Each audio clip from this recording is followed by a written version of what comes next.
बिस्मिल्लाहिर्रहमानिर्रहीम। हम डिस्कस करेंगे जी electron transport chain. Electron transport chain किस तरह से वर्किंग कर रही होती है। इलेक्ट्रॉन ट्रांसपोर्ट चेन एक वो भी है जो माइटोकॉन्ड्रिया के अंदर चल रही होती है, लेकिन हमने जिस इलेक्ट्रॉन ट्रांसपोर्ट चेन को डिस्कस करना है ये क्लोरोप्लास्ट के अंदर चल रही होती है और थैलाकोइड मेम्ब्रेन के ऊपर चल रही होती है। तो इलेक्ट्रॉन ट्रांसपोर्ट चेन के अंदर दो फोटोसिस्टम अपना रोल प्ले कर रहे होते हैं। इस इलेक्ट्रॉन ट्रांसपोर्ट चेन को हम जी स्कीम का नाम भी दे रहे होते हैं। तो दो फोटो सिस्टम है इसके अंदर। एक जो फोटो सिस्टम चल रहा होता है सीक्वेंस के अंदर, सबसे पहले इसके अंदर फोटो सिस्टम 2 आता है और दूसरा इसके अंदर हमारे पास फोटो सिस्टम सीक्वेंस में बाद में आता है, लेकिन इसका नाम क्या है, फोटो सिस्टम 1 है। फोटो सिस्टम को हम डिस्कस कर चुके हैं कि दो मेजर कंपोनेंट होते हैं इसके अंदर। प्रोटीन कॉम्प्लेक्सेस होती हैं और उसके साथ इसके अंदर पिगमेंट्स होते हैं। पिगमेंट्स भी हमने डिस्कस किया था, दो तरह के होते हैं।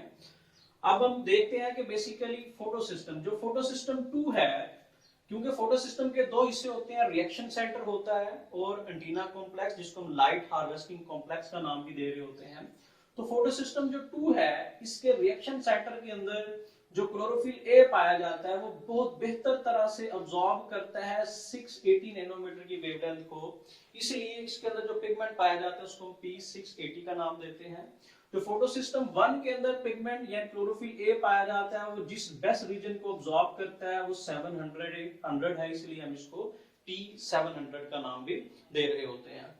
तो ये फोटो सिस्टम वर्किंग किस तरह से करते हैं इसको हम देखते हैं। क्योंकि हम कह रहे हैं कि फोटो सिस्टम 2 सब्सटेंसेस पे कंसिस्ट करते हैं, 2 पार्ट्स पे कंसिस्ट करते हैं। सेंटर के अंदर क्लोरोफिल ए का मॉलिक्यूल होता है, वो जिस वेवलेंथ की लाइट को अब्सॉर्ब करता है हम उसको उस पिगमेंट का नाम देते हैं। तो पिगमेंट P680 है, ये रिएक्शन सेंटर है। इस रिएक्शन सेंटर के बाहर की तरफ लाइट हार्वेस्टिंग कॉम्प्लेक्स जो हैं वो प्रेजेंट होते हैं।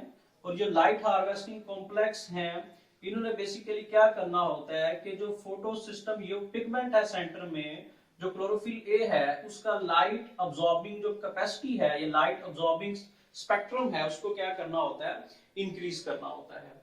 अब फोटो सिस्टम 2 बेसिकली क्या करेगा, ये फोटो सिस्टम 2 है, ये क्या करेगा कि सन की तरफ से लाइट आ रही है, ये लाइट जो है फनलिंग एनर्जी के थ्रू ट्रांसफर हो जाएगी अल्टीमेटली किसको, P680 को, यानी क्लोरोफिल के ए मॉलिक्यूल को ट्रांसफर हो जाएगी।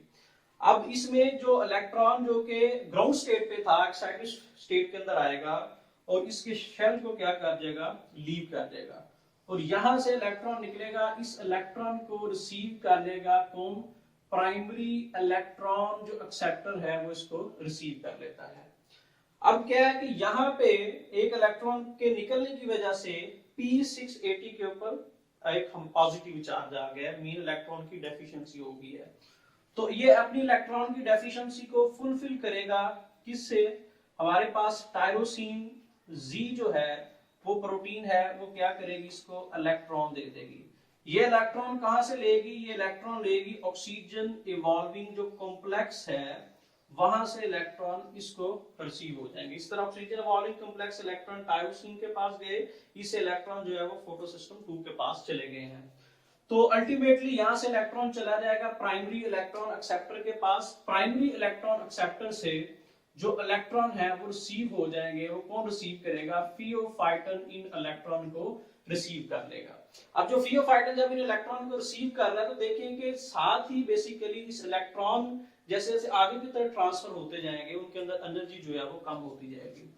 फियोफाइटन से जो इलेक्ट्रॉन है वो ट्रांसफर हो जाएंगे किसके पास, क्यूनीन के पास। ये जो क्यूनीन है ये बेसिकली प्रोटॉन को पिक करेगी और कन्वर्ट हो जाएगी इसके अंदर प्लास्टोहाइड्रोक्यूनीन।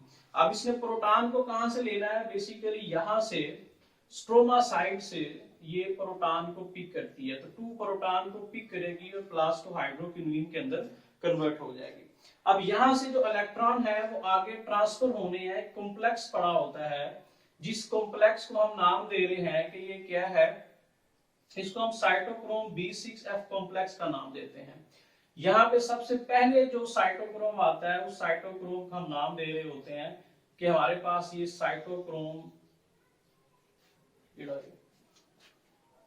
Iron sulphur protein.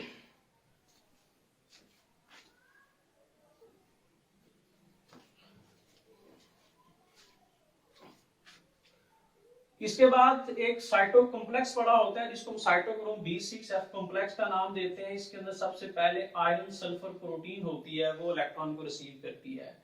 इसके पास 2 इलेक्ट्रॉन होते हैं, वो कैसे होते हैं, क्यू साइकिल के थ्रू 2 इलेक्ट्रॉन इसके पास आते हैं। तो इसके पास जैसे ही बेसिकली ये 2 इलेक्ट्रॉन इसके पास जाएंगे तो पीछे से बेसिकली 1 इलेक्ट्रॉन आ रहा है, लेकिन इसके पास 2 होंगे, वो हम डिस्कस करेंगे किस तरह से होंगे। और साथ ही यहां से जो इसने इलेक्ट्रॉन पिक किए थे, जो प्रोटॉन पिक किए थे, वो प्रोटॉन साथ ही आ जाएंगे किस साइड पे, ल्यूमन के अंदर आ जाएंगे। और ये वो प्रोटॉन है जिन्होंने लेटर ऑन एटीपी सिंथेसिस के अंदर अपना रोल प्ले करना है। अब यहां से आयरन सल्फर से ये इलेक्ट्रॉन चले जाएंगे, एक इलेक्ट्रॉन चला जाएगा साइटोक्रोम बी के पास, और साइटोक्रोम बी से इलेक्ट्रॉन दोबारा चला जाएगा किसके पास, क्यूमीन के पास। यानी कि एक इलेक्ट्रॉन जो है वापस हो गया किससे, साइटोक्रोम B6F कॉम्प्लेक्स से। एक इलेक्ट्रॉन जो है वो पीछे से आ गया, तो 2 इलेक्ट्रॉन इसके पास है। उन 2 इलेक्ट्रॉन की प्रेजेंस के अंदर ये क्यूमीन जो है स्ट्रोमा साइड से 2 प्रोटॉन को पिक करती है। जैसे ही फिर 2 इलेक्ट्रॉन फिर आगे ट्रांसफर करेगी, 2 प्रोटॉन कहां पे आ जाएंगे, ल्यूमन के अंदर आ जाएंगे। अब जब 2 प्रोटॉन ल्यूमन के अंदर आएंगे तो एक इलेक्ट्रॉन दोबारा इस साइकिल का हिस्सा बन जाएगा। इसलिए इस साइकिल को हम कहते हैं कि ये बेसिकली क्या है, क्यू साइकिल है, जिसके अंदर इलेक्ट्रॉन मूव कर रहे होते हैं।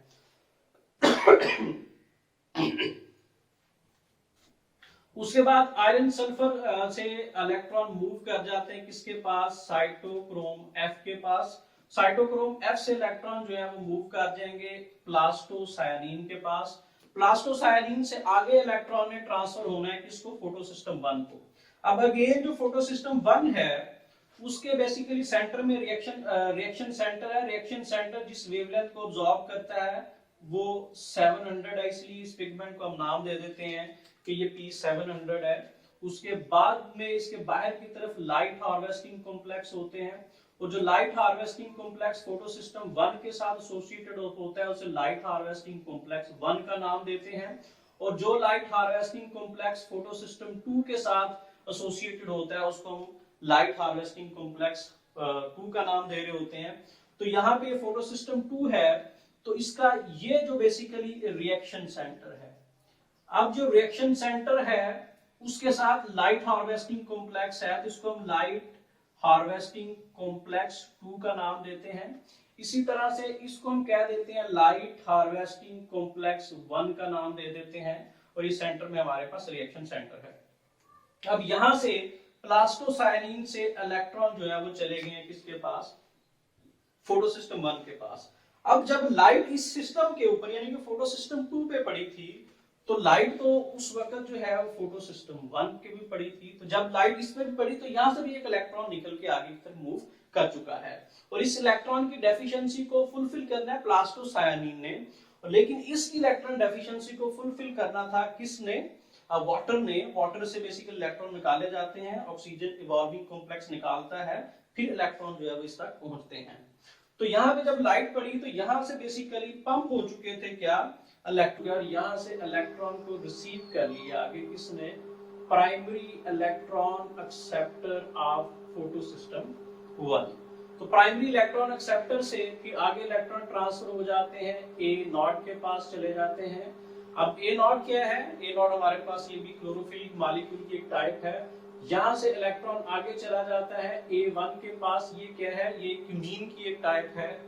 और उसके बाद इलेक्ट्रॉन आगे चले जाते हैं आयरन सल्फर प्रोटीन्स की एक सीरीज होती है। इस सीरीज के अंदर सबसे पहले जो आयरन सल्फर प्रोटीन आती है वो FeSX आती है। उसके बाद जो है वो FeSA आती है।